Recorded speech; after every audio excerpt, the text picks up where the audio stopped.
Hello everyone, नमस्कार साथियों, जय हिंद जय भारत। मैं आपका अपना भाई अलेक्स सेजवाल और स्वागत करता हूं अपने YouTube channel Sejwal Alex education में।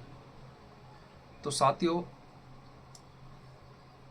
हमारे एक पवन मौर्य नाम भाई हैं जिनका जिनका नाम है पवन मौर्य। साथियों, एक हमारे भाई हैं जिन्होंने कल हमारे चैनल पर कमेंट किया था कि सर, 6 महीने से हम पढ़ाई कर रहे हैं और स्कोर नहीं बढ़ रहा। तो भाई, समस्या बहुत गंभीर है।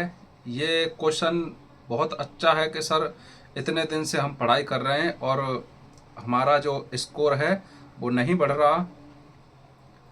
तो साथियों, इसके लिए जो हमारा एक्सपीरियंस है, जैसा कि हम आपको बताएंगे कि आप अपना एक अच्छा स्कोर यूपी पुलिस में कैसे प्राप्त कर सकते हैं, किस हिसाब से आपको पढ़ना है और किस सब्जेक्ट को मिनिमम कितना टाइम देना चाहिए, कौन सी वो सब्जेक्ट है जो हमारा फाइनल सिलेक्शन तक लेके जाएगी। साथियों, ये चीज़ आप लोग, आज मैं 3-4 चीज़ें बताऊंगा, ज़्यादा कुछ है नहीं। तो साथियों, बड़े प्यार से सुनना और वीडियो को एंड तक देखना। जितने भी हमारे नए भाई हैं वो चैनल को सब्सक्राइब कर लें, और हाँ, सब्सक्राइब करने के बाद बेल आइकन को दबाना ना भूलें साथियों, जिससे हम कभी भी वीडियो बनाते हैं तो वो अपडेट आप लोगों पर सबसे पहले आ जाता है। तो साथियों, अगर मैं एक सही मायने में बताऊं तो सही पढ़ने का तरीका क्या होता है कि जैसे हमारा सप्ते में 7 दिन होते हैं साथियों।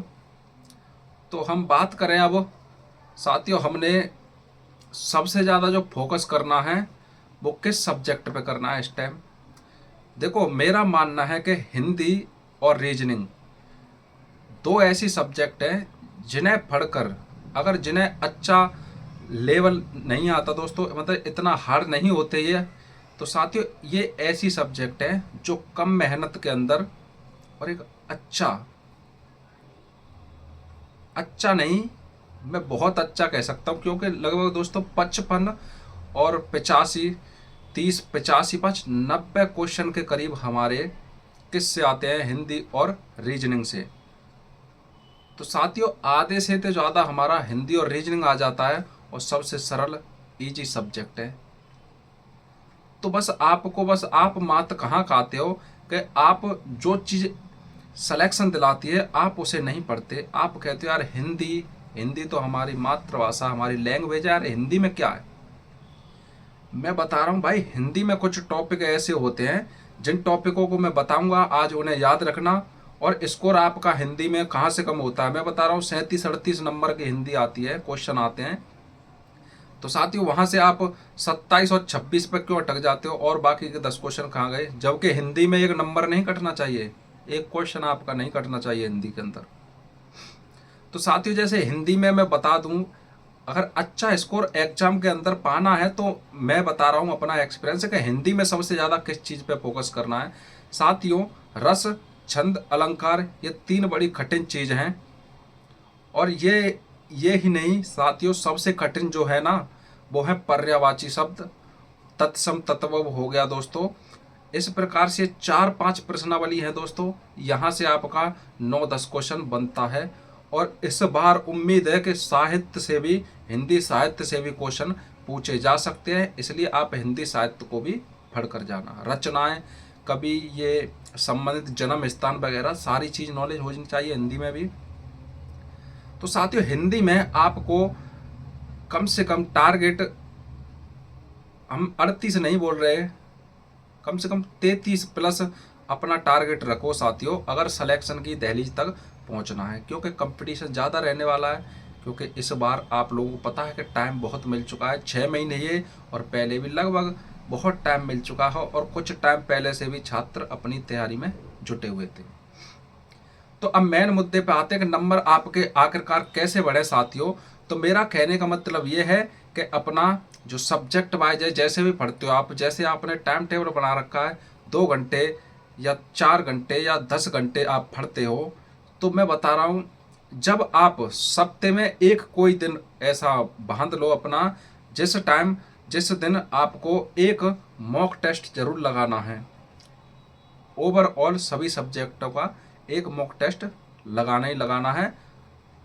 सप्ताह के हर एक दिन, मतलब कोई सा भी दिन ऐसा आप लोग देख सकते हो। तो उसमें आपका जो है साथियों, जैसे मैं बता दूं, अभी लगभग 2 महीने होंगे एग्जाम के, लगभग 2 मान लो।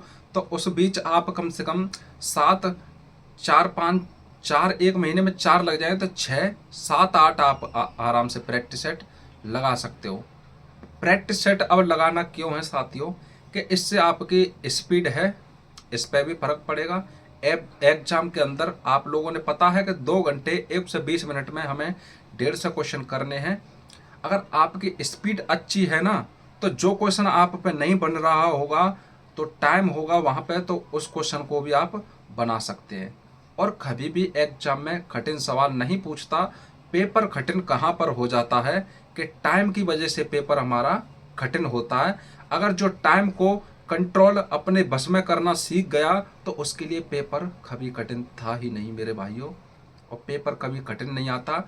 और टाइम को हम कैसे रिकवर कर सकते हैं, वो हमारा वीकली में एक सेट दोस्तों, एक प्रैक्टिस सेट लगाओ, उससे हमारा लिखने की सीखो साथियों। जो हिंदी है वहाँ पे जैसे वीकली टेस्ट लेते हो तो वहाँ पर अपना क्वेश्चन लिखो, जो इम्पोर्टेंट है वो भी आप लोग लिखते जाइए, और वीकली के एंड तक उन्हें पढ़कर साथियों एक प्रैक्टिस सेट लगाओ।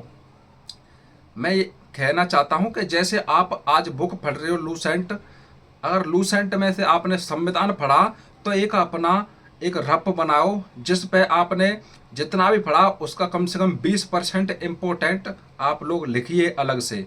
हिंदी पढ़ रहे हो तो उसमें से कुछ क्वेश्चन लिखिए। ये आप इतनी मोटी एक किताब बना लो जिसमें 25 से 30 पेज हों साथियों, वहीं पर आपको मेन लिखना है।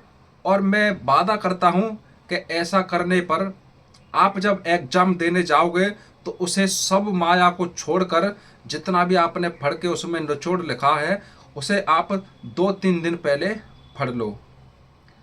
220 नंबर आने से कोई नहीं रोक सकता साथियों। सिलेक्शन लेना है तो इस बार स्मार्ट वर्क करना पड़ेगा दोस्तों।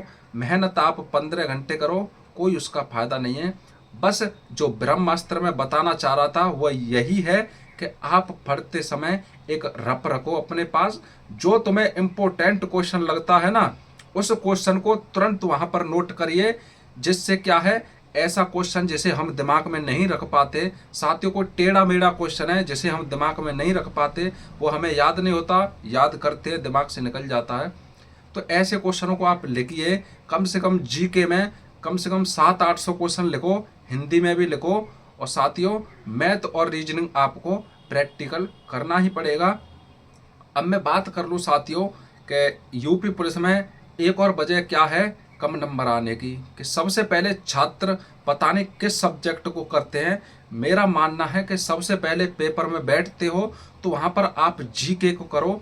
जीके मैं बता रहा हूँ, टारगेट जो 38 क्वेश्चन आते हैं 7 से 8 मिनट में आप आराम से जीके के क्वेश्चन कर सकते हो। कम टाइम में ज़्यादा नंबर जो देती है वो जीके और हिंदी। जीके और हिंदी को आप 25 मिनट का टाइम लो और दोनों को 25 मिनट में कर दो। बाद बाकी का आप पर 1.5 घंटे से ज़्यादा का समय मिलता है और क्वेश्चन रह जाते हैं बिल्कुल आधे। तो साथियों टाइम को भी अपने बस में करना सीखो, स्मार्ट वर्क करना सीखो। पढ़ाई का मैं बता दूं कि ऐसी कोई जड़ी बूटी बनी नहीं कि मैं कह दूं भाई लो इसे पी लो और 220 आपके आ जाएंगे। भाई आप लोगों को ही पढ़ना है, हम बता सकते हैं हमारी जर्नी किस प्रकार से रही थी, हम पढ़ाई कैसे करते थे। और साथियों ऐसा नहीं है कि 15 घंटे पढ़ के ही सिलेक्शन होगा, ये गलत बात है साथियों। जो पढ़ता है ना वो कम समय में भी पढ़ सकता है। और कभी भी पढ़ते टाइम अपने आप को ज़बरदस्ती में ना डालें, ज़बरदस्ती करनी नहीं। अगर दिमाग कह रहा है कि 1 घंटा पढ़ के आराम करना है तो आप आराम करिए, ज़बरदस्ती का कोई फ़ायदा नहीं है साथियों। कि आप कह रहे हो कि मैं 15 घंटे पढ़ूं या 18 घंटे पढ़ूं, पेपर का टाइम है, तो ऐसा भी गलत बात है ये। आप पढ़ो 8 घंटे, लेकिन डिपेंड करता है वो 8 घंटे आप किस तरह से पढ़े। एक पढ़ना ऐसा होता है कि आप 15 घंटे पढ़ के बोर नहीं होते, एक पढ़ना ऐसा होता है, आप 6 घंटे पढ़कर आपको लगेगा अब इससे ज़्यादा नहीं होगा, वो 6 घंटे साथियों वो सीधा दिमाग में चीज़ें गई थी। और एक आप बीच बीच में फ़ोन चला रहे हो, 15 घंटे निकाल रहे हो, कोई फ़ायदा नहीं उसका पढ़ने का। बस अंतिम समय में यही कहना चाहूँगा, अपनी तैयारी करते रहें, एग्ज़ाम कभी भी हो सकता है। इस बार 220 प्लस मार्क लाने ही पड़ेंगे, चाहे वो किसी भी कैटेगरी से हो, किसी भी कैटेगरी से नहीं, सॉरी, जनरल कैटेगरी से होना चाहिए। 220 का आपका टारगेट इस बार बना ही लो साथियों। और SC ST OBC साथियों देख लो किस प्रकार से मेरिट जाती है। यहाँ मेरिट बताने नहीं आए हम, बस इस बार सिलेक्शन लेना है, मेहनत करनी है जी तोड़, याद रखना। बस इसी के साथ मैं अपनी बाड़ी को विराम देता हूँ। जय हिंद, जय भारत।